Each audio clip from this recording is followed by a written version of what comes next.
¿Cómo están, jóvenes estudiantes? Mi nombre es Carlos Castañeda Peralta. Conmigo están desarrollando el curso de literatura y en esta oportunidad vamos a trabajar un tema que hemos titulado Teoría, Géneros y Figuras Literarios.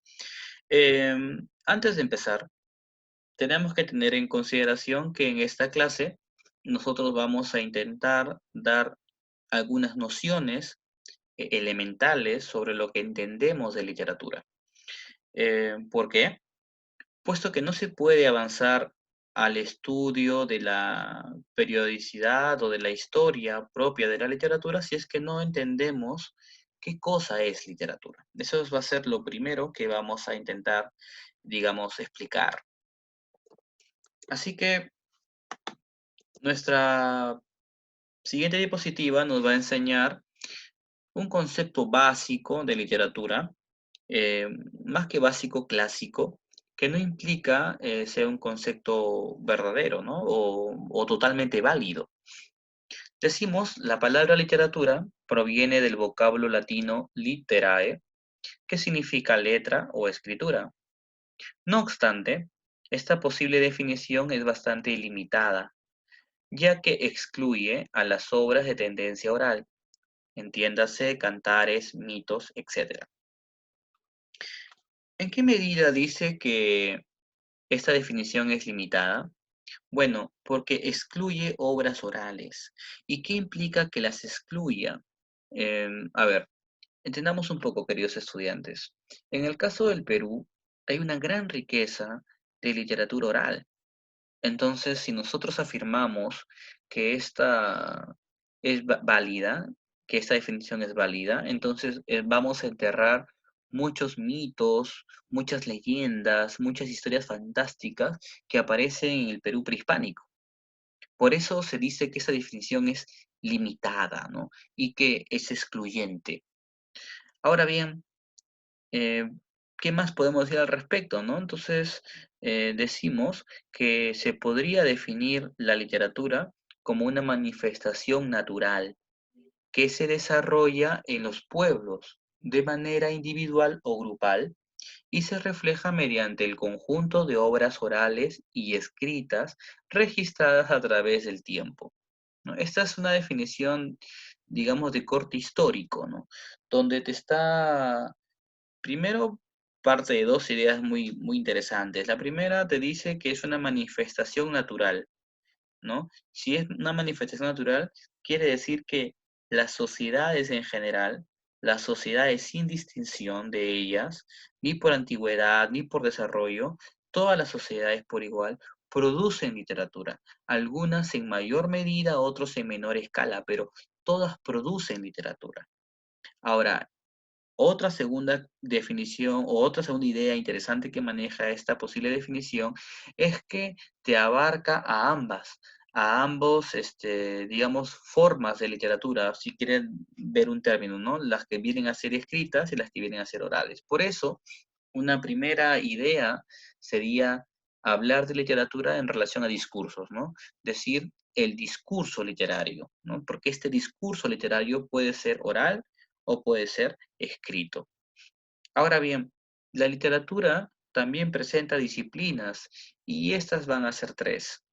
Me estoy refiriendo a la teoría literaria, a la crítica literaria y a la historia de la literatura. La teoría literaria esclarece los problemas fundamentales de la literatura. ¿Y cuáles son esos problemas fundamentales de la literatura? Pues la definición, las funciones, los aspectos de producción, entre otros. Em, el punto de la definición, queridos estudiantes, es bastante interesante, ¿no? Hay una gran polémica en relación a esto.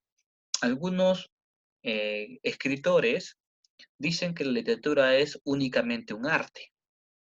Sin embargo, los estudiosos de la literatura, entiéndase personas muy académicas, eh, ellos más bien manifiestan que la literatura es una ciencia, una ciencia. Ellos hablan de la ciencia literaria.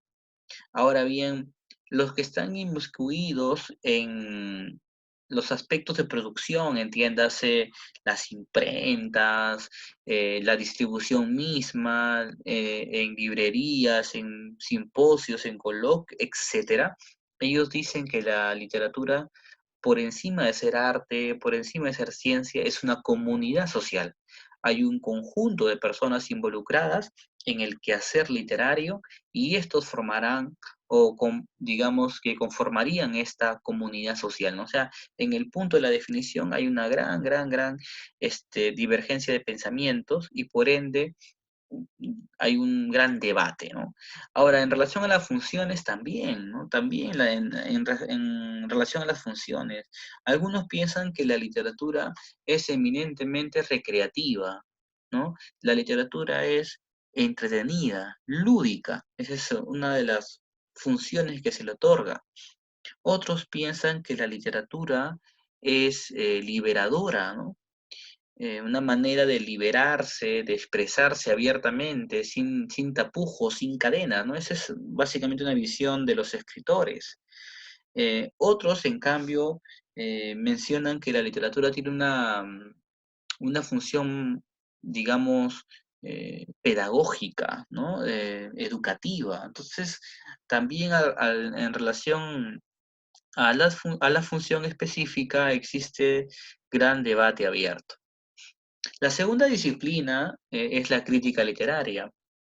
Esta dice, interpreta, valora y critica las obras literarias, ¿no? ¿Quién determina que una obra literaria es buena o mala? Sería una buena pregunta, ¿no? ¿Quién determina?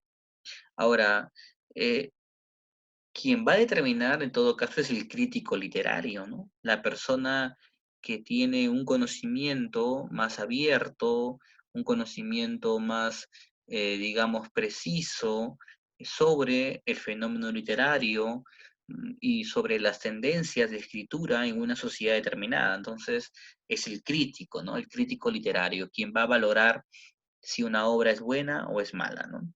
Ahora bien, la tercera disciplina es la historia de la literatura. Ella establece la sucesión de épocas y periodos literarios a nivel general, entiéndase movimientos y corrientes, y particular, entiéndase escuelas literarias. Bueno, jóvenes, otro punto a tocar en consideración es los géneros literarios, ¿no? ¿Y qué se entiende por géneros? Bueno, los géneros son formas institucionalizadas en las que se clasifican las obras según los rasgos comunes en su estructura y contenido. Rasgos comunes, eso quiere decir que yo voy a agrupar a las obras, por ejemplo, si están escritas en verso, todas las obras escritas en verso van a ir a un lado. Todas las obras que se escriben de manera, digamos, en prosa, entiendas en novelas, cuentos, para que tengan más clara la idea, se van a agrupar en otro lado. Las obras que no se crean para ser leídas, sino para que se representen, por ejemplo, en un teatro, van a ir a otro grupo. Entonces, ¿quién va a permitir esta agrupación? Son los géneros literarios, ¿no? ¿Dónde aparecen? En Grecia. En Grecia aparecen los géneros literarios y fueron planteados por primera vez por el filósofo Aristóteles. Y esto ha sido antes pregunta de misión, ¿no? ¿En qué obra Aristóteles plantea estas ideas de géneros? Pues en la obra llamada Poética. Y este pensador, este filósofo Aristóteles, va a clasificar a la literatura en tres géneros: el género épico, el género lírico y el género dramático. Entonces vamos a explicar cada uno de ellos y también a ver las subdivisiones que pueden tener. Vamos a empezar por el género épico. Este está constituido por la narración oral o escrita. Si es escrita, será en verso, de hechos grandiosos donde los personajes realizan hazañas heroicas y presentan poderes sobrehumanos. Este género épico, queridos estudiantes, va a tener una división. Estas divisiones se llaman especies. En este caso, el épico tiene tres especies: la epopeya, el cantar de gesta y el poema épico. De las tres, la más antigua de todas es la epopeya. Por eso decimos que surge en la edad antigua. Resalta las hazañas de un héroe que es importante para un pueblo o grupo. Además, posee una unidad temática. Emplea la intervención de seres divinos y hechos míticos e históricos. Como ejemplo, tenemos la Ilíada y la Odisea de Homero, ¿no es cierto? Ustedes saben que la Ilíada, pues todo gira en torno al personaje Aquiles, que es un semidios. En el caso de la Odisea, todo gira en torno al personaje Ulises, que es el rey de Ítaca. Entonces, la epopeya tiene esta característica, ¿no? Toda la historia va a ser creada para resaltar las hazañas de un héroe, ¿no? Este héroe generalmente tiene todos los atributos, ¿no? De un personaje grandioso, ¿no? Ya entiendas en su valentía, en su coraje, en su arrojo, ¿no? Para conquistar, para tener ciertas, digamos, para separarse de los demás hombres, ¿no? Incluso algunos, no siquiera, algunos son más que hombres, ¿no? Como el caso de Aquiles, que es un semidios. La segunda especie es el cantar de gesta, ¿no? El cantar de gesta aparece en la Edad Media, ¿no? Relata la historia de un personaje, el cual lucha para el fortalecimiento o protección de su reino. Disminuye la fantasía en sus historias, como por ejemplo tenemos el cantar del Mío Cid o, o el cantar de Roldán, ¿no? En el cantar del Mío Cid es un cantar español y en los nivelungos es alemán.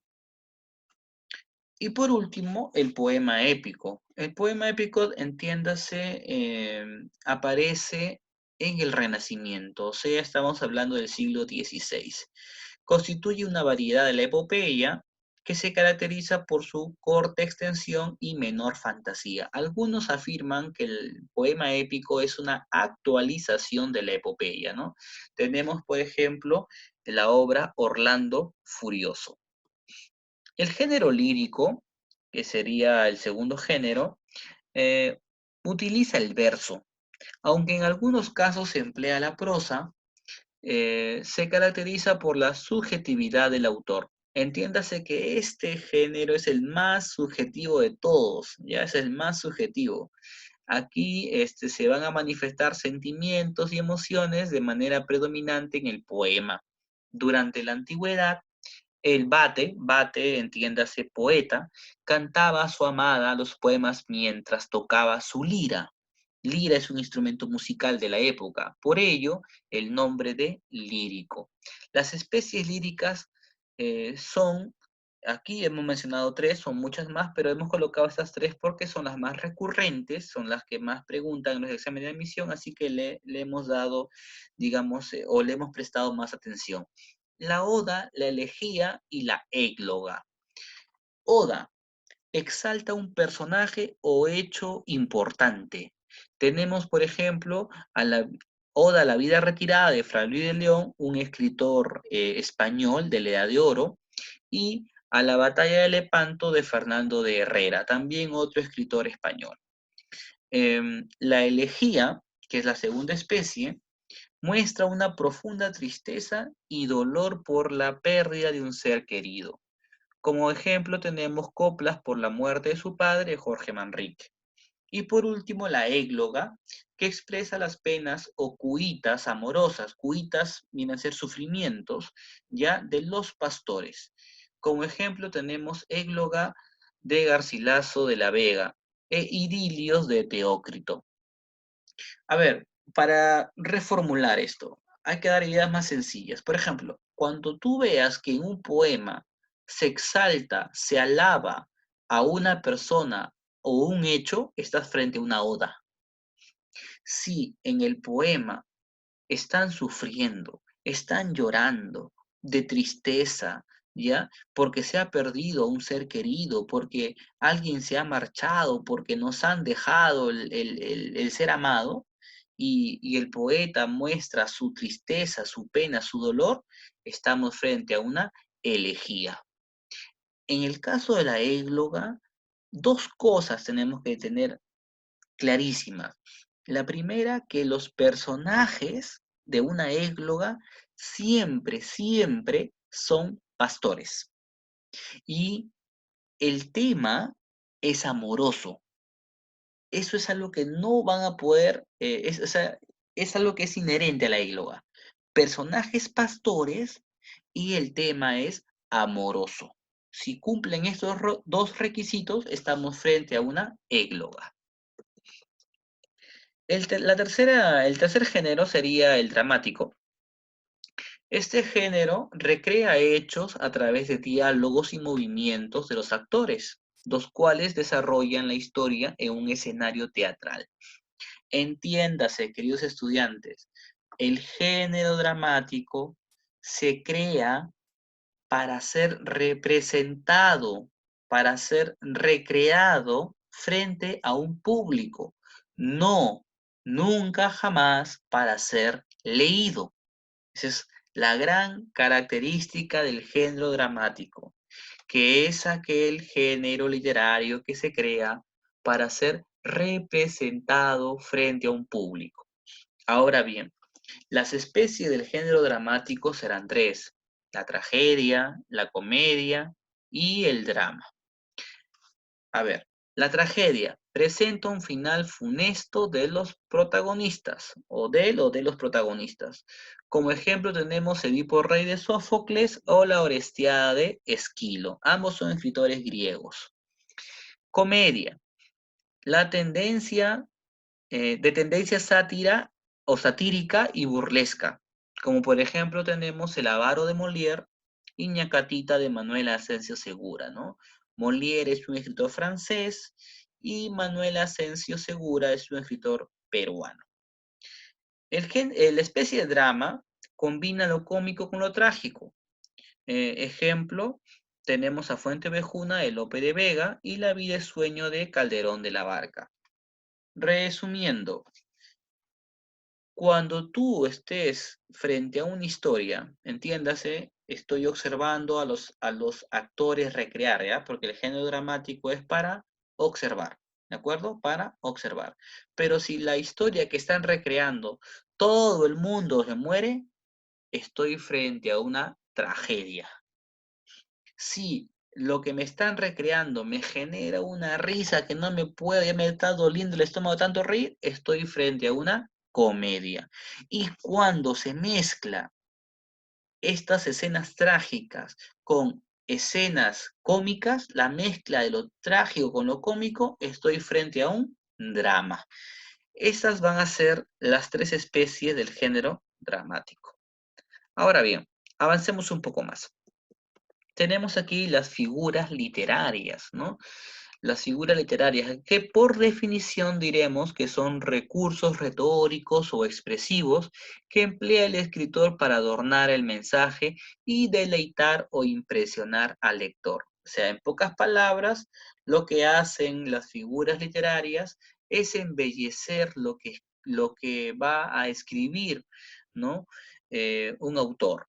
Entonces, estos autores, estos escritores van a recurrir a las figuras literarias para embellecer su texto. Vamos a mencionar algunas de ellas, obviamente las más importantes, y las vamos a comenzar a explicar. El hipérbatón. El hipérbatón es la figura que altera el orden convencional de una oración para crear armonía. A ver, ¿cómo es el orden normal o lógico de una oración? Pues la gente me dirá, bueno, profesor, primero empezamos con el sujeto, luego viene el verbo y al final los complementos. Claro, eso es efectivamente lo lógico para construir una oración. Pero miren, lo que ustedes ven de ejemplo es el primer verso de la rima 53 de Gustavo Adolfo Bécquer, un escritor español. Él escribió: volverán las oscuras golondrinas. Si ustedes se dan cuenta, no se está respetando el orden convencional de una oración, porque si se respetara, se debería escribir como las golondrinas oscuras volverán.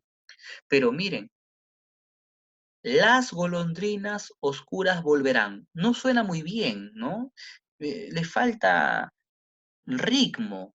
Pero sin embargo, si yo altero esa oración, si yo cambio esa oración y digo, volverán las oscuras golondrinas, ahí sí hay musicalidad.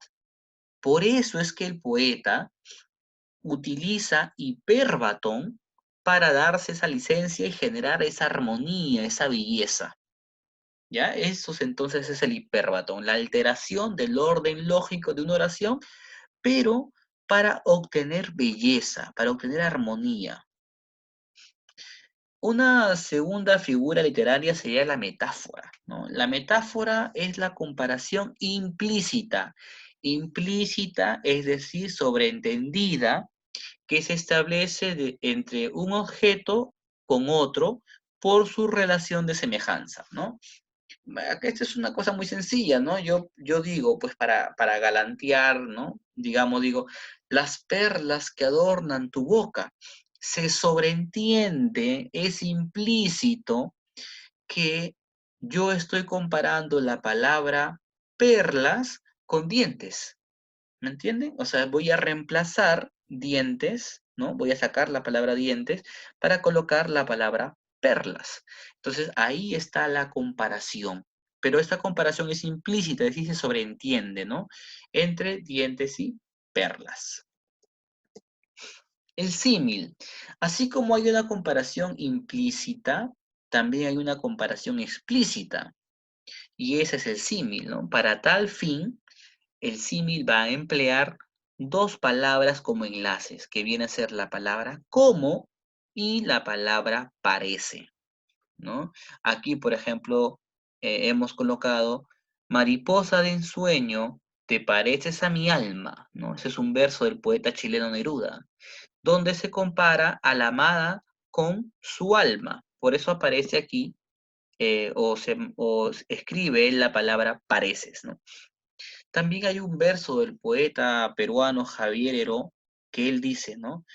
Mi patria es hermosa como una espada en el aire. También ahí está el símil, ¿no? Porque en el mismo verso aparecen las dos palabras que se están comparando, ¿no? En este caso, patria con espada. En el ejemplo que está en la diapositiva es amada y alma. O sea, aparecen, ¿no? Este, no es como en el caso de la metáfora, ¿no? Que se sobreentiende. La hipérbole, jóvenes, es una exageración, ¿no? Se exagera una cualidad, ¿no? Se exagera una cualidad o característica o hecho.